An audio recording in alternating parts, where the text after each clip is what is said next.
ডব্লিউবিএসএস অফিসারের উপরে যে হিসাবে একজন জনপ্রতিনিধি, উনি নাকি আলিপুরদারের সাংসদ, উনি নিজের পাওয়ারটা দেখাইছেন। এদের মাথা পাগল হয়ে গেছে। এবং এর আগে আমরা দেখেছি কুমারগ্রামের বিধায়ককে 70 বছরের একজন বয়স্ক লোককে ধাক্কা দিয়েছে। 2 প্যাকেট মুড়ি নিয়ে ত্রাণবিলির নামে গিয়েছিল। ওখানে 300টা বাড়ি, 3টা বাড়িকে দেওয়ার জন্য জায়গা ছিল না, বিরাট ত্রাণ নিয়ে ওখানে গিয়েছিল। তো মানুষ ওকে কোশ্চেন করেছে, 5 বছর আপনি কোথায় ছিলেন, 5 বছর কি কাজ করলেন? এটা বলার সাথে সাথে 70 বছরের বয়স্ক বৃদ্ধা লোককে ধাক্কা দিয়েছে। কালকে দেখেছি প্লাস্টিকের নামে, পলিথিনের নামে সাংসদ মনোজ টিগ্গা, মাননীয় সাংসদ, উনি ভিডিওকে যেভাবে থ্রেট করেছেন আর যেভাবে ধমকি দিয়েছেন, অসাংবিধানিক হিসাবে উনি কিন্তু একজন সিভিল অ্যাডমিনিস্ট্রেটিভ লোককে এভাবে কিন্তু থ্রেট করেছেন।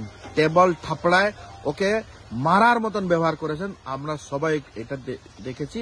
আমি ধিক্কার জানাই এই জনপ্রতিনিধিকে। এরা কোনো কাজ করে না, মানুষের পাশে যায় না, মানুষকে কোনো পরিষেবা দেয় না। এই যে ফ্লাড গেল, ফ্লাডে এরা কি করলো? কত ত্রাণ দিল, কত লোকের কাছে গেল, কি কাজ করলো? নিজের ফান্ডের কোনো টাকা দিয়েছে? ডিজাস্টার ম্যানেজমেন্টে একটাও টাকা এরা সাবমিট করেছে? আমার অ্যাকাউন্ট থেকে আমি 1 লাখ টাকা ডিজাস্টার ম্যানেজমেন্টকে দিয়েছি মানুষের পরিষেবার জন্য। এবং আমাদের অনেক সাংসদ, এমএলএরা ডিজাস্টার ম্যানেজমেন্টকে দিয়েছে। ওরা কি দিল? কিছু দেয় নাই। প্লাস্টিকের নামে যেভাবে কালকে গুন্ডামি করেছে আর মোস্তানি করেছে, এদের মাথা পাগল হয়ে গেছে। নর্থ বেঙ্গলে এইবার তৃণমূল কংগ্রেসই জিতবে, এটা সুনিশ্চিত থাকেন।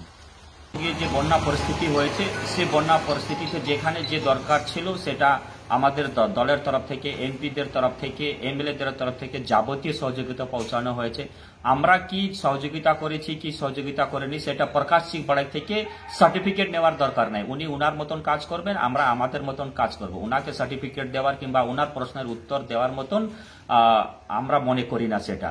আর উনি বলছেন যে 1 লাখ টাকা দিয়েছেন, আমরা 5 লাখ টাকা দিতে রাজি আছি। আপনি বলুন আপনার ডিএম কে নিতে, আমি এখনই চেক লিখে দিব।